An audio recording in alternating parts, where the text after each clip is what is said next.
So before I ever go in the patient's room, I'm going to gather the equipment if it's not already at the patient's bedside. Then I'm going to want to review their charts to check for their previous medical history and see how they previously tolerated the suctioning.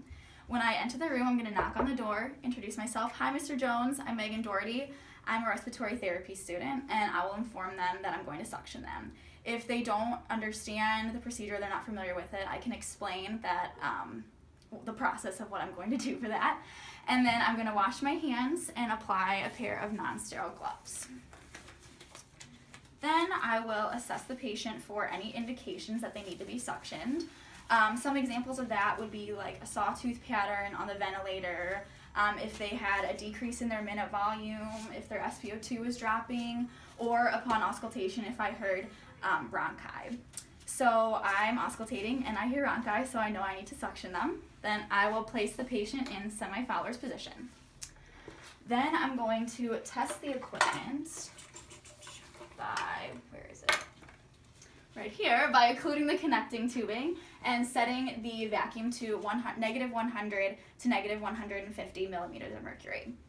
Then I will look up at the monitor and look at their vitals to kind of get a baseline of what that all is. Then I'm going to connect the catheter to suction and unlock the suction port, or the thumb port. Then I will hyperoxygenate them for 30 seconds. And if they need it, I can instill 5 to 10 milliliters of normal saline directly in here, only during inhalation.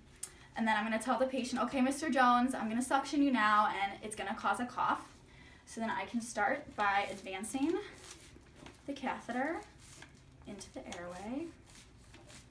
And I will go till I feel resistance, and then they cough. That's when I hit the carina. So I'll pull back a little, and then I can begin to suction, twisting and letting go intermittently throughout that until it's completely back out of their airway. This whole thing should take less than 15 seconds. And while I'm doing this, I'll make sure that I keep my eyes on their monitor so I can take a look at their vitals throughout the whole thing. Then when I'm finished with that, I want to hyperoxygenate them for at least a minute, and then I can auscultate again to see if they need to be suctioned again. If they don't need to be suctioned again, then I can lavage here with sodium chloride, and I will put the tube down like this so that nothing goes back into the airway when I'm inserting the sodium chloride, and it will flow through here and clean everything out. Then I can lock the suction control, and I will chart everything and report it to the nurse.